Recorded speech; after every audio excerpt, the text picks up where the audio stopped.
How a Jewish Immigrant Destroyed Rockefeller. October 1892.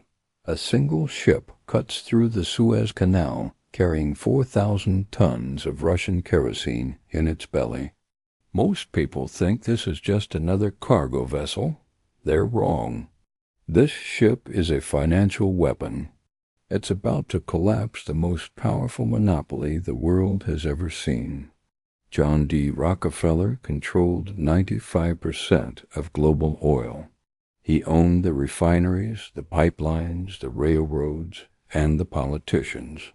But he didn't own the one thing that mattered most. He didn't own the cost of moving oil across oceans. That October morning, a Jewish immigrant named Marcus Samuel proved that empires aren't built on oil fields. They're built on ledgers. And whoever controls transport costs controls the balance sheet. Rockefeller was about to learn that the hard way. Let's rewind for a moment. Picture Standard Oil in 1890. It's not just a company. It's a machine that devours competitors like a steel grinder crushes bone. Rockefeller's refineries process 80% of America's crude. His trains move it cheaper than anyone else. His marketing teams flood every town with kerosene lamps branded with his logo. The man operates like a central bank with oil instead of currency. He can flood markets to bankrupt rivals, then buy their assets for pennies. He's done it dozens of times. Wall Street calls him the Colossus. Newspapers call him a tyrant. But the ledger calls him profitable. His company prints money faster than the U.S. Treasury. Dividends flow like crude from a Texas gusher.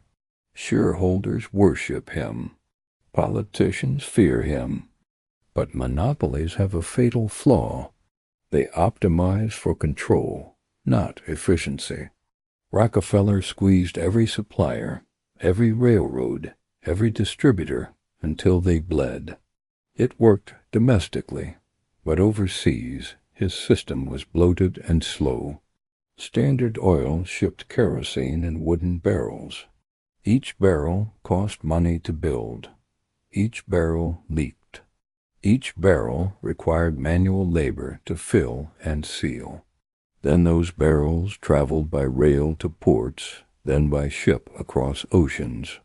The transport alone ate 30% of the final sale price. That's where the margin died.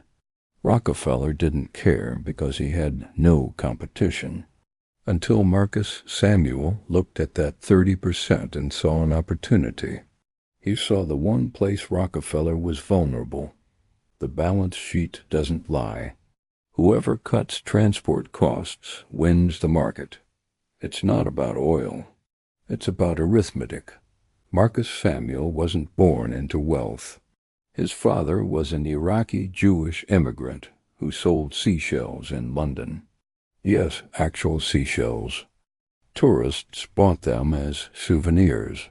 It was a modest business that kept the family fed but never comfortable. Marcus took over the import-export operation after his father died. He expanded into rice, silk, coal, anything that moved across borders. But he noticed something critical. The real money wasn't in the goods themselves. It was in the efficiency of moving them. A ton of coal shipped cheaply was worth more than 2 tons shipped expensively. That logic became his obsession. In the late 1880s, he started handling consignments of kerosene for Russian oil producers. The Rothschilds had oil fields in Baku and needed someone to sell it in Asia. Samuel studied the supply chain. He saw the bottleneck immediately. The barrels, the ships, the routes. All of it was wasteful and expensive. So he designed something no one had ever built before, a bulk oil tanker. Not a ship with barrels stacked in the hold. A ship where the hull itself was the container. Oil poured directly into massive compartments. No barrels, no leakage, no wasted space. The ship carried 4,000 tons in one trip. That's the equivalent of 80,000 individual barrels. The cost per gallon dropped by more than half. Economies of scale turned into a bludgeon. Samuel wasn't just competing with Rockefeller. He was rewriting the cost structure of the entire industry. The first ship was called the Murex. It launched in 1891. Lloyd's of London gave it the highest safety rating ever issued. That rating mattered because Samuel had a bigger plan. He wanted to use the Suez Canal. The Suez Canal opened in 1869. It cut 4,000 miles off the route to India and the Far East. For oil shippers, it should have been a gold mine. But the canal authorities banned flammable cargo. They feared fire. They feared explosions. They feared lawsuits. Standard Oil couldn't use it. Their barrel system was too dangerous. Samuel saw the gap. If he could prove his tanker was safe, he'd have a monopoly on the shortest route to Asia. He lobbied the canal authorities for months. Finally, they agreed to a trial run. In July 1892, the Murex entered the canal. It carried 4,000 tons of kerosene. It passed through without incident. History changed in that moment. Standard Oil was locked out. Shell was locked in. The impact was immediate and brutal. Samuel could now deliver kerosene to Asia weeks faster than Rockefeller. His transport costs were half of Standard Oil's. He flooded markets in India, China, Japan, and Southeast Asia. He undercut Rockefeller's prices by 20% and still made profit. The ledger told the story. Shell's revenue doubled in 2 years. By 1897, Samuel controlled 70% of seaborne petroleum trade. He had 15 tankers in operation. Each one was a floating profit engine. Rockefeller watched from New York with growing alarm. His overseas sales collapsed. His agents sent panicked telegrams. Shell was bleeding him dry in every market east of Suez. For the first time in his life, Rockefeller faced a competitor he couldn't crush. Samuel wasn't competing on oil. He was competing on cost, and cost is math. You can't bully math. Rockefeller responded the only way he knew how. He slashed prices. Everywhere Shell appeared, Standard Oil flooded the market with cheap kerosene. They sold below cost. They burned cash to starve the competitor. It was the same playbook Rockefeller used to destroy dozens of rivals in America. But Samuel had a lifeline. His transport costs were so low he could survive on margins that would bankrupt others. The price war hurt Shell. It didn't kill Shell. That bought Samuel time, and time bought him opportunity. In 1901, the Spindletop oil field erupted in Texas. It was the largest oil discovery in American history. In its first year, it produced 3.5 million barrels. By the second year, production hit 17 million barrels. Prices collapsed. Oil that once sold for $1 a barrel dropped to 10 cents. Rockefeller's monopoly wobbled. Samuel raced to lock in supply contracts with Texas producers. He pushed Shell directly into the American market. For a brief moment, it looked like total victory. But Spindletop overproduced itself into exhaustion. Within 3 years, the wells started drying up. Half of Shell's fleet sat idle. Samuel had bet big on American oil. The bet failed. Meanwhile, Rockefeller still controlled the refineries, the pipelines, and the capital. He could wait out the storm. Samuel couldn't. By 1902, Shell was bleeding cash. Debt outweighed assets by 2-1. Samuel was also distracted. He'd been elected Lord Mayor of London. For 9 months, he didn't step into Shell's office. When he returned, the company was on the edge of collapse. The balance sheet doesn't care about political titles. It only cares about solvency, and Shell was running out of it. Samuel needed a lifeline. He needed capital. He needed expertise. He needed a merger. The solution came in 1907. Samuel merged Shell with Royal Dutch Petroleum. It was a masterstroke in survival. Royal Dutch had oil fields in the Dutch East Indies. They had refining capacity. They had cash flow. Shell had ships and global distribution. The fit was almost too perfect. Ownership split 60-40. Royal Dutch held the majority. Shell kept 40% and stayed under British law. The combined entity was called Royal Dutch Shell. Within a year, the company was debt-free. It paid a 20% dividend. The merger didn't just save Shell. It created a monster. Royal Dutch Shell now had production, refining, transport, and marketing all under one roof. It was vertical integration on a global scale. Rockefeller had built the same system domestically, but Shell built it across continents.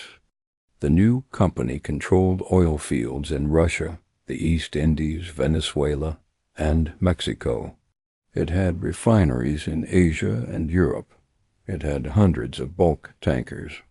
The cost advantage was insurmountable. By 1910, Royal Dutch Shell was the second largest oil company in the world. Only Standard Oil was bigger.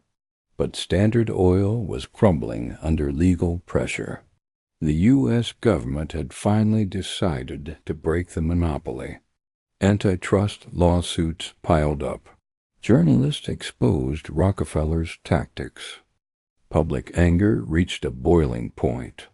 In 1911, the Supreme Court ordered Standard Oil dissolved under the Sherman Antitrust Act. The company was split into 34 separate entities. Rockefeller's empire was shattered. He kept his wealth, but he lost his control. Meanwhile, Shell kept growing. It expanded into new markets. It developed new oil fields. It built refineries in places Rockefeller had never reached. By the time World War I started in 1914, Shell was supplying fuel for the British Navy. Oil had become a strategic weapon. Navies ran on it. Armies moved on it. Nations rose and fell based on their access to it. Shell was no longer just a company. It was a pillar of British imperial power. Marcus Samuel retired in 1920. Shareholders credited him with transforming Shell into a global giant. He was knighted and elevated to the peerage. He became Viscount Bursted. It was the highest honor a Jewish immigrant could achieve in Britain. Samuel had gone from selling seashells to controlling oil empires. He'd beaten Rockefeller not with oil fields, but with cost accounting.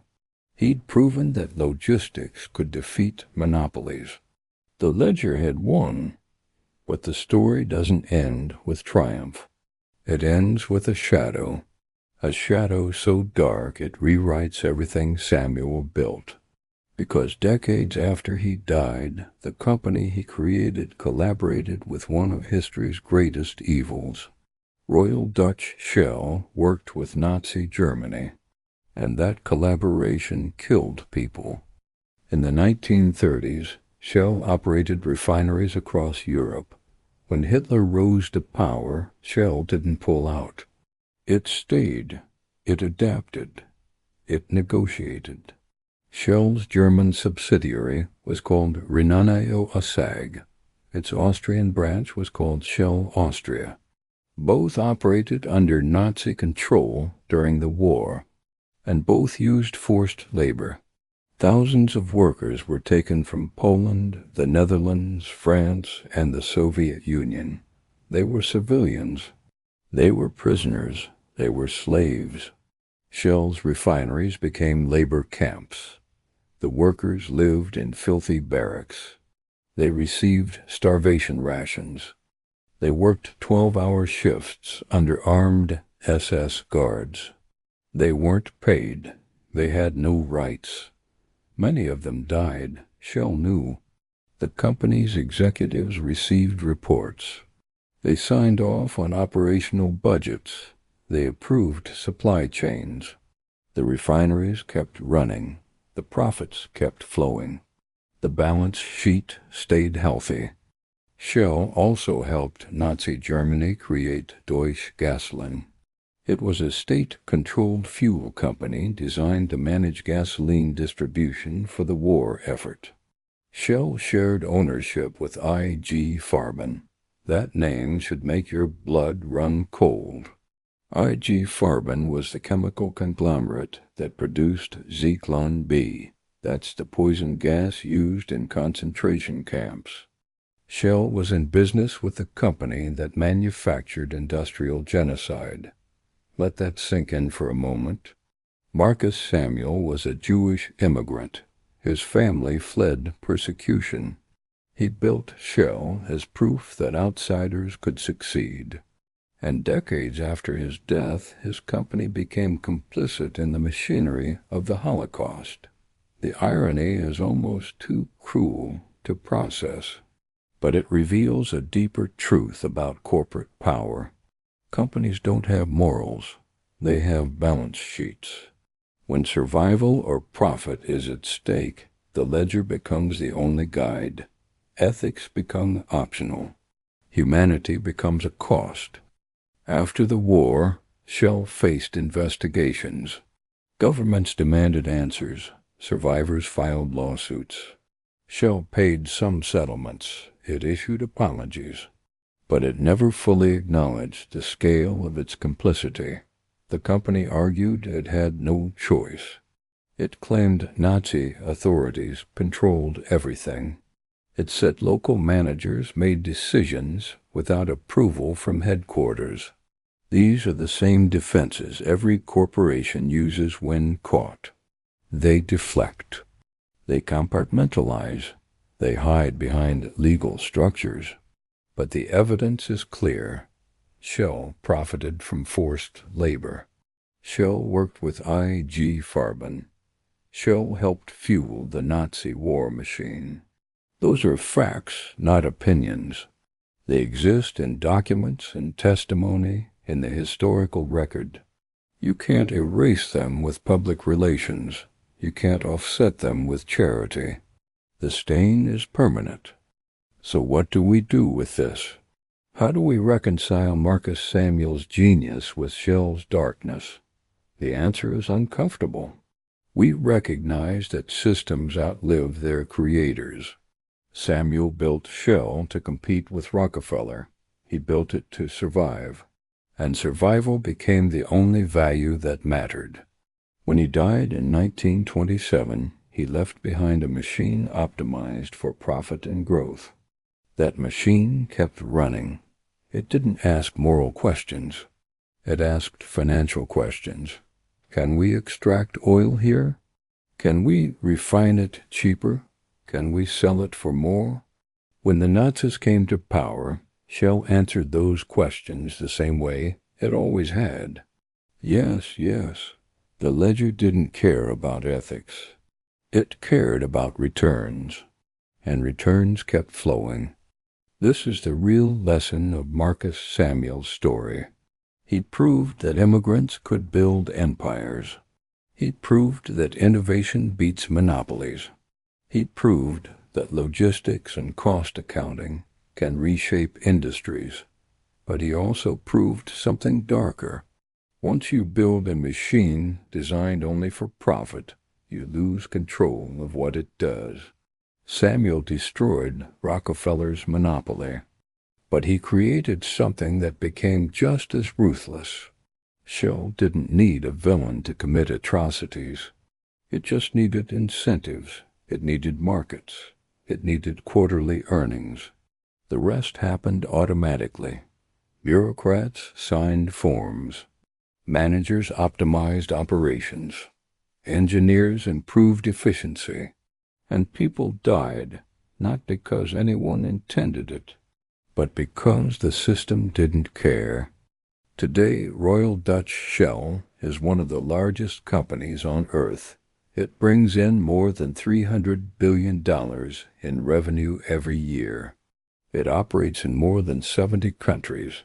It employs tens of thousands of people. Most of them have no idea about the company's history during World War II. They just see the logo. They see the paycheck. They see the stock price. The past is buried under layers of corporate restructuring, but it's still there. It's in the archives. It's in the testimonies of survivors. It's in the bank records that show profit flowing from refineries staffed by slaves. History doesn't disappear just because it's uncomfortable. It waits, and eventually someone digs it up. So here's the final truth. Marcus Samuel didn't destroy Rockefeller by being more ethical. He destroyed him by being more efficient. And efficiency is a neutral tool. You can use it to deliver cheap kerosene to poor families in Asia, or you can use it to streamline the logistics of genocide. The ledger doesn't judge, it just records. Samuel's story teaches us that innovation isn't inherently good. Systems aren't inherently moral. Companies aren't inherently evil. They're machines built to optimize for one thing, profit. And when profit is the only goal, humanity becomes a variable, one that can be adjusted, one that can be eliminated, one that can be written off as a cost of doing business. Marcus Samuel started with seashells.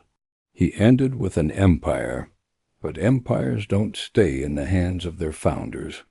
They grow, they mutate, they follow incentives wherever they lead.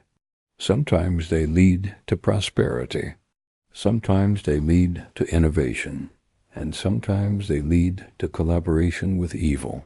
Because the machine doesn't ask where it's going. It just asks if it's profitable to get there. Follow the money.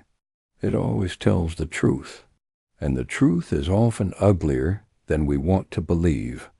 If you made it this far, you now know something most people don't. You know that the oil industry wasn't built by drillers.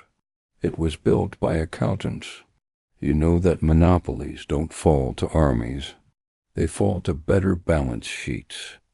You know that corporate power can enable progress and atrocity in the same breath.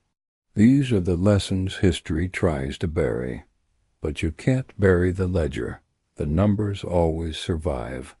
If you want to stay ahead of the curve and learn the financial secrets that shape the modern world, subscribe to this channel. Most people think history is about kings and generals. You now know better. History is about cash, debt, and resources. Everything else is just theater. Thanks for watching. And remember, sovereignty is solvency. The moment you run out of money, you run out of power. That's not a theory, that's a law. And no one is exempt